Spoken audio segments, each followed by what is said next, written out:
90% beginners don't struggle with writing code. They struggle with debugging. Here's the trick developers use to fix errors 5 times faster. Most people try to fix bugs by changing random lines. That's the slowest way to debug.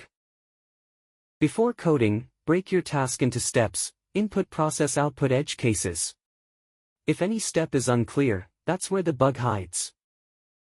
This is the simplest and most powerful trick. Print your variables at every important point. Next technique: isolate your code.